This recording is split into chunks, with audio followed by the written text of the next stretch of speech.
مولانا جلال الدین رومی نے ایک درویش کا واقعہ کچھ یوں بیان کیا ہے کہ ایک دفعہ ایک درویش پہاڑوں میں رہتا اور وہیں پھل کھا کر گزر بسر کیا کرتا تھا۔ جیسے خانہ داروں کے لیے گھر خوشی کی جگہ ہوتے ہیں، اسی طرح اس درویش کے لیے پہاڑ ایک پربہار جگہ تھی۔ وہاں رہتے رہتے اسے ایک دن اچانک خیال آیا کہ وہ پھل کھانا چھوڑ دے، لہٰذا اس نے ٹھان لیا اور اپنے سے عہد کیا کہ وہ درختوں سے توڑ کر میوے کو نہ کھائے گا۔ اگر کوئی میوہ یا پھل خود درخت سے گر جائے تو اسے کھانا قبول کرے گا۔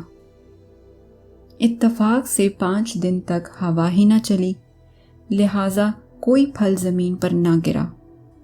وہ بھوک سے لاچار ہوا تو ہوا چلی اور ایک ڈالی نیچے چھپ گئی۔ اس نے اس سے پھل توڑ کر کھا لیا اور اپنے سے کیا عہد ٹوٹ گیا۔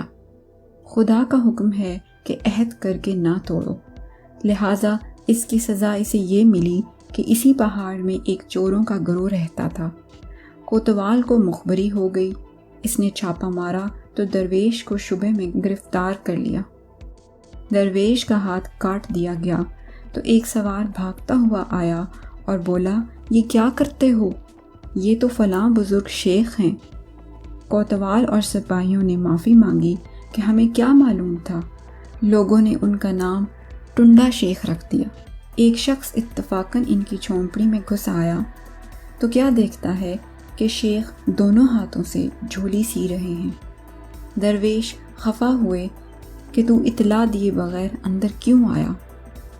پھر کہا، اچھا وعدہ کرو کہ جب تک میں زندہ ہوں تم یہ راز کسی سے نہ کہو گے۔ وہ باہر نکلا تو دیکھا کہ لوگ باہر کھڑے یہ سب کچھ دیکھ رہے تھے۔ شیخ نے کہا، اے خدا، میں جتنا اسے چھپاتا ہوں تو اسے اتنا ہی ظاہر کرتا ہے۔ اللہ تعالیٰ کی طرف سے جواب آیا کہ تو بدنام ہونے والا تھا، ہمیں لوگوں کو گمراہ کرنا پسند نہ تھا، اس لیے ہم نے یہ تیری کرامت ظاہر کر دی۔